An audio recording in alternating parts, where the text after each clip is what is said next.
Hello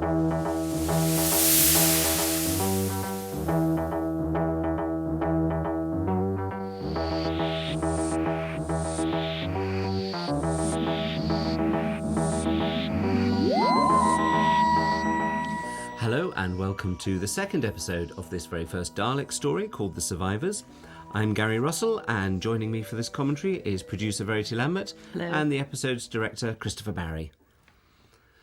Now this is an interesting thing, Chris. This is all this recap from the end of episode 1 is all that actually remains of the original episode 1, which was then scrapped and filmed later on in the production block. I gather. Do you remember anything about this truncated thing? I remember that there was a problem with the sound filtering from the gallery talkback into the microphones live in the studio over people's headphones.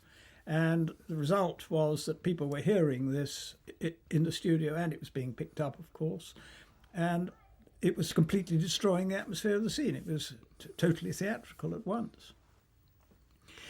But I don't remember reshooting it at all. It was a long time ago.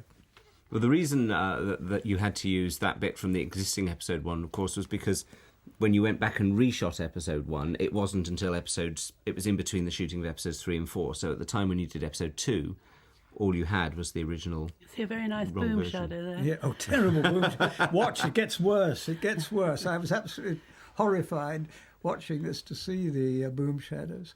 But I think often with boom shadows, you wondered whether you were going to get through the whole episode in time. And if it was at the very beginning of the show, you didn't stop for retakes. And retakes then, would, if you remember Verity, one didn't stop unless things really went wrong. Well, you weren't really allowed to. You weren't really allowed to because it cost tape. Yes. Every 2 inches of tape cost something or other.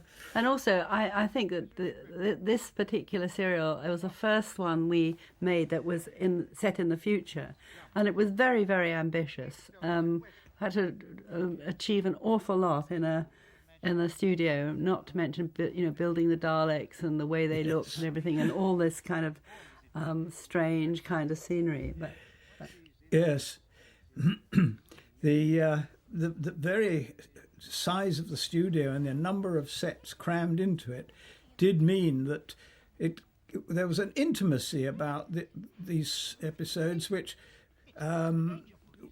my wife was remarking the other day when we were watching this again, gave it something that was unique. Unlike the recent series that's recently been on, which are very much shot on film and in big sets and big areas, and it's much more sort of cinematic and not TV, not up in your face.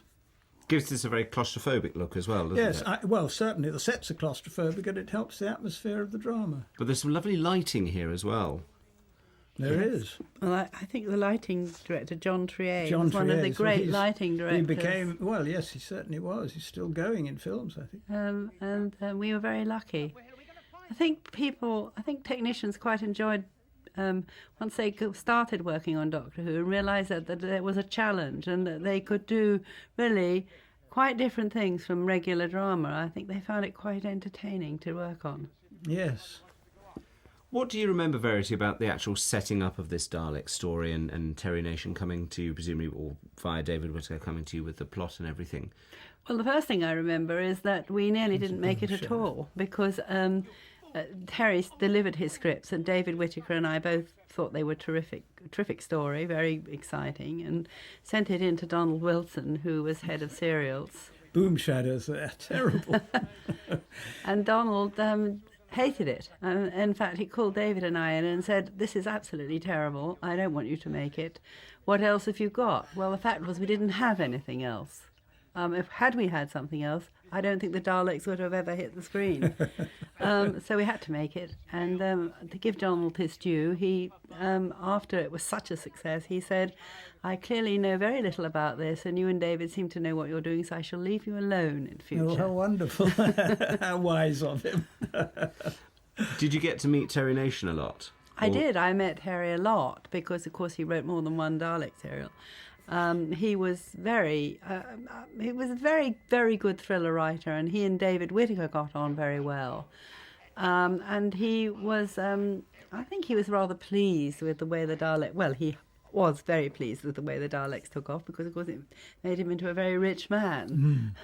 And here we are seeing their very first appearance in full on screen and hearing the voices as well. That shot where we first see them, the way we started on them looking surprised and then pulled back and revealed not one, not two, not three, but 4 we had. Were they difficult creatures in the studio to shoot around? No, there was a certain amount of difficulty about which one was which when one was trying to give directions to who was to move and that sort of thing. But that is I am not proud of, the dreadful joint between the sets and the floor. Well, I'm afraid we had a lot of those. We did. We did have a But lot. this particular story and these particular sets showed it up more than others, I think. I was watching the previous story earlier this morning, and I thought how brilliant those sets were and how one didn't feel it was a studio set at all. You did see a few joins in the inside of the TARDIS, I have to say. Well, yes. Of course, the TARDIS had to be picked up and taken out of the studio and brought back week after week after week, and it got a bit dog-eared, and you only had so many man-hours every so many years to refurbish it. Absolutely. Chris, how much involvement did you have in the setting up of the Dalek voices? Was it something that you heard in your head, as it were, or was it all in the script? Or I don't think it was all in the script. Do you remember that? There certainly was an indication that the voice was not human. Not human, that's right. But I don't think... I think whereas Terry had quite a clear idea of the kind of shape that the Daleks were, I don't know that he'd gone into the sound of the voice. That we had to really experiment with that. I think we did experiment and went around trying out different things in different ways until we sort of had a common agreement between Verity and Richard Martin, who was the other director on this story, and myself and the sound directors as to what we thought would work. Yes. Actually, I think it was very effective. I mean, we arrived at something which clearly people took to, because which is quite interesting, because it was not too difficult to do a fair imitation, which was great for kids, because they went around obviously once the Daleks saying exterminate forever. Exactly. Forever. Still happens. Yes. Were you surprised, Verity, at the sheer success of the Daleks, that suddenly this was something that had taken off and that kids around the world were practicing it in the playground? Or did you have a sneaking suspicion that it could be?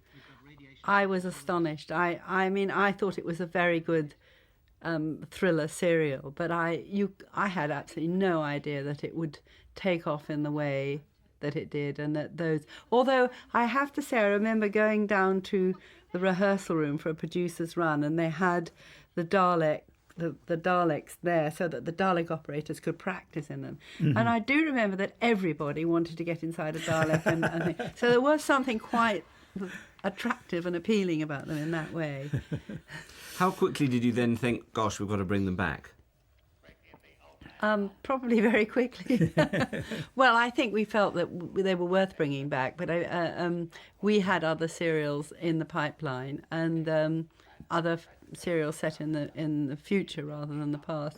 But yes, of course, we weren't foolish enough to say, well, that's it, we won't ever see them again.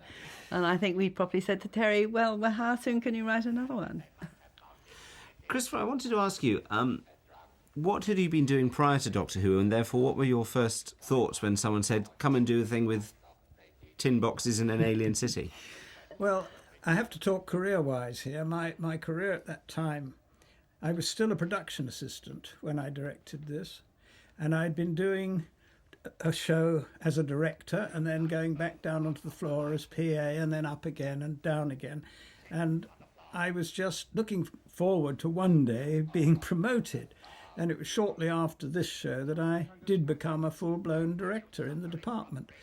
My approach to this was that it was an exciting new project. I had like Verity, I had no idea how long it would run, but it did seem unique. It's something quite different from anything I'd ever done before, although I had done one science fiction, but it was much more in the real world rather than fantasy land like this.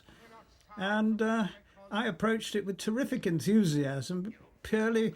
I mean, I always say, of all the Doctor Who's I ever did, they were always the hardest shows I ever had to do because of the technicalities of them. Quite apart from the ordinary directorial job of directing actors and putting it on screen, there were so many other things you had to think about, and they were very, very hard work. But I thoroughly enjoyed it, yes. I think the other thing is that, of course, Chris was being a bit modest there, is that Richard Martin was straight off the course. So Chris was actually, not only did he direct his own episodes, he was there to a certain extent to hold Richard's hand when necessary, because... It wasn't very necessary, I must say. Richard was very, very good, but he was there. And also the other person I should mention here who was really fantastic was Mervyn Pinfield. Absolutely. Who was an absolute technical wizard and very, very enthusic, wasn't he? He had a lot to do, of course, with the opening titles. A lot that to was do with entirely that. his I've idea. talked about those on other things, but he was very helpful technically, and usually could come up with some kind of a solution if everybody was stuck. Yes. So he was. What exactly was Mervyn's background then? Because to be that technically minded at a time when technology was still fairly new and innovative, had he come up? Was he a producer and director, or had he come through the technical side? He wasn't a producer. I think he wasn't a producer. He had worked with this experimental unit which existed at the BBC. Was it Anthony Pellissier? Group. And they did a whole lot of really very experimental dramas and things. It was, and used strange effects and completely not run-of-the-mill. And he was very interested in that. He was a kind of extraordinary combination of somebody who seemed to be very down-to-earth and technically minded, and at the same time he was quite, in a way, quite creative, and indeed directed a Doctor Yes, he did direct some. And directed some. I don't know whether he directed any more after I left, but he certainly directed one when I was there. And he was terribly, not at all closed-minded about anything. I mean, he would try and attempt to. He wasn't one of those persons who said, no, you can't do this. He was somebody who was keen saying, to have a go. I'll find a way, which was very useful for us, actually. I think he came from an engineering background into drama somehow. I had a feeling he'd been in with the the RAF BBC quite a long something. time. Yes, I think he had.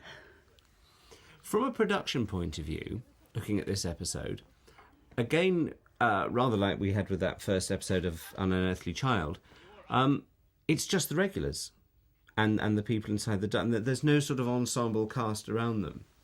Well, there were the Thals. But we haven't actually met them yet. Not yet. No. And therefore, was that something that you were quite keen on, that it really focused on those four lead characters? Was that something you geared the script, or was that more coincidental that it happened that way? I think it's coincidental. I can't. It may have been that we were trying to save money, which we were always trying to do. Always trying to do, yes. I can't really remember. But the story naturally led that way, didn't it? Yes, it did. I mean, I think maybe David steered Terry away from using a cast of thousands, and on the basis that what we were going to have to build just to make this work was going to be expensive. Yes. I mean, it's quite amazing how we managed to use, both in these scenes, the corridors, and also in the forest scenes, the forest, how we managed to use the same thing in looking exactly the same bit of set, using different angles onto it to make it a different part of the forest. Talking about the sets and things, let's talk briefly about Ray Cusick, the designer, and also, as was originally going to be, Ridley Scott, who was down to do some of the Ealing pre-filming of this. What were they like to work with? Well, I did not work with Ridley. Ridley was a brilliant designer, but I didn't actually ever work with him as a designer. The first time I worked with Ridley was when he was directing another series for me. Raymond, I thought was brilliant. I mean, absolutely brilliant. He designed the Daleks. He was unflappable. He was creative. He was enthusiastic. He was everything that you could possibly want. What was your first thought when he brought up those? I mean, the famous, series of little pictures he did of slightly different designs of Daleks. Was that what you had in your mind when you'd read the script? Did you go, yes, that's exactly what we need? I think I had an open mind, really. I wanted somebody to show me what something, and Ray came up with some drawings which I thought, gosh, those look really good. And Terry, I think, had some idea about the sort of the way he wanted them to look, because he'd seen this Russian ballet where they were I think playing chess pieces and things like that. So he had this vision. So I think he had spoken to Ray about this, and Ray, I think, just came up with them, and I think we may have had a little discussion about certain details of them, but we all, I think, were pretty enthusiastic about them. How did you feel about showing them to Sydney? Well, of course, showing them, that was a problem, because Sydney had said to me when I first started producing Doctor Who, I don't want any BEMs, which was his short word for bug-eyed monsters. And actually, he was pretty angry about the Daleks, because he felt that you had to face his I had deliberately flouted him, flown in the face of everything that he'd asked for. And I came up with a rather ingenious reason as to why they looked like the way they were and why they had got into this terrible state, which I think he just about took on board, but he was pretty angry with me. I have to congratulate you on doing it, getting it across and keeping it. It was a fait accompli by the time he really saw it, though, yes, wasn't it? And unfortunately, not only was it a fait accompli, but it seemed to be a fait accompli that everybody had hailed as being really rather good. Now, one thing that happened during the evening recordings of this particular episode, Christopher, was the news coming through of the Kennedy assassination. Do you remember that? And how did that affect everything at the time? Well, I don't think we knew in the gallery at the time. No, we did. Did we? I remember vividly, because I remember we were on a supper break and at Lime Grove, and somebody came up and said, Kennedy's dead. And we'd all been telling jokes, and sort of somehow I thought, well, there's going to be a tagline to this. It's going to be some kind of weird joke. And they said, no, Kennedy's been assassinated. And I remember that Russ and I think Jackie, went up into the gallery, which was shut down over then, and we got 2 pictures up. We got the we actually, I think, we couldn't get the ITV picture up, but we got the BBC picture up, which was, and we couldn't find out anything about it because the BBC was playing Harry Worth, which is, of course, I think quite famous. Everybody knows that the BBC continued because everybody who was anyone was at this industry do. So there was nobody there to make any kind of decisions. And I think eventually they did start to play funereal music, but after quite some time. But I remember it very vividly, and it was quite weird because we had to go on and make this programme. We couldn't just stop. But it did have an odd feeling. Yes. My memory of it was of being in the club and sort of talking about it. I think that's where we were, yes. Yeah. But it obviously happened before that. It certainly happened before we were due to record. It was certainly on the back of our minds, wasn't it? Yes. And of course, what happened, because we were transmitting the first episode of Doctor Who the following day, which was a Saturday. And what was wonderful was what the BBC could do in those days is that because it went out, and of course I think very few people watched it, they decided to put it out the following week and push everything back to allow another transmission. We must wait. That's all we can do. Wait? Yes. An hour ago I thought we might try and escape. This, I was interested, coming to this again anew, this radiation sickness, because I knew very little about it, and I don't remember doing any research at all about how they should react for it. So whether it is accurate as to how radiation sickness does hit one, I don't know. Do you know, Verity? No. Did it feel all right to you? I was hoping that Terry had done some research. I'm sure David did find out a few things. We did try, I think, all the way through Doctor Who to try to be authentic and real. I mean, that was the one thing that I think was absolutely a rule that I laid down there, that nobody had to send it up. Everybody had to play it for real, and we had to try and be as authentic as possible. That's a rule I stuck with throughout all my productions of Doctor Who, and I was very sad to see that aspect disappearing later. It did, I think, in later episodes. Yeah. And here we are seeing the first appearance of The Thal. John Lee Thal. as the Thal. John Lee, yeah. I love all the lighting effects that are going on here. Is that something that takes a while to set up in a studio and get everything, or were the lighting it's guys almost- really into it at that point? No, they were into it, and it was a question of switching. But they had switches to on set and it off. up, Oh, really. it had I to mean, be the- arranged. Yeah. John Triers had to set his lights so it would be effective on the shots. But he could then break and operate the contacts as and when. I mean, we said that we had a very old-fashioned studio. I mean, we didn't have a Yes. lighting It console. was D, wasn't it, in Yes, Lime Grove? it was, and we had no lighting console, No. So it was almost literally taking two bits of wire and touching them more or less. But did you have a situation really that the technicians at the BBC and everything were quite excited to be working on a series like Doctor Who, because it would presumably have stretched them? It would have been different from just doing play of the week or a Victorian melodrama or something. Here was something that the cameramen, the sound men, the lighting men, everyone could actually contribute something that was a little bit weird and a little bit different. Well, certainly the sound guys were very enthusiastic. I think once they realised that they were doing something which wasn't the same every week, I think they did. Initially, people rather looked down on it as it was a children's show, and people would go, "Oh, well, I've been demoted from drama to the."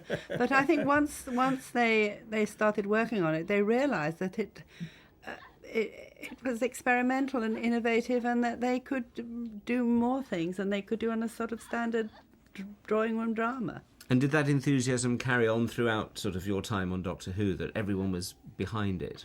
Or Yes. did you meet a lot of resistance as the years went by, as people got perhaps a little jaded about it?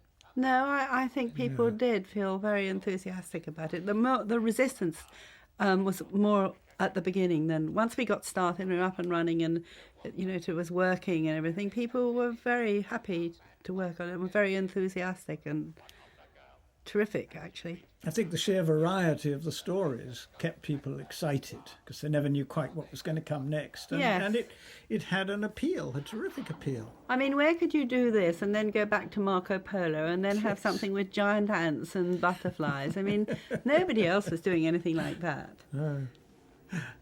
Was it a programme that people would come knocking on your door, Verity, and saying, I want to either direct or act in or do costumes or makeup on? Was it something that, as time went by, people were enthusiastic enough to ask you for work on it?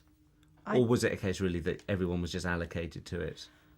I think with the directors, some directors are very keen to do it. Other directors who just immediately come off the course and who thought they were there for bigger and better things didn't. Sometimes were quite po-faced about doing it. But so they kind of enjoyed it in the end. As a director, what sort of challenges did this offer to you? I was looking at that shot we just saw earlier of just 4 Daleks sitting and talking to each other. And that must be quite a difficult thing to actually sort of bring to life. Yes, there's one shot in this, we've passed it now, where I wasn't sure who was talking because I think I'd had them slightly too far apart in the shot, so the actual little bulbs on top of one of them was out of shot and you couldn't see who was talking. It didn't make a great deal of difference, but... It was a very dramatic moment just then when Susan walked out of the TARDIS into the forest. Yes. Cliffhangers seem to be a very good idea that sort of always captured people's attention and brought them back next week. Was that something, again, that you were very keen on doing? That was something that Sidney laid down, and he was right. He was said, right. you've got to Brilliant. end with a cliffhanger. You've Yeah. got to make them want to come back and watch next week. And, of course, with the famous cliffhanger on this particular serial, which is where something escaped from the Daleks under the thing. And Yes. a lot of letters of complaint about that. Were they really?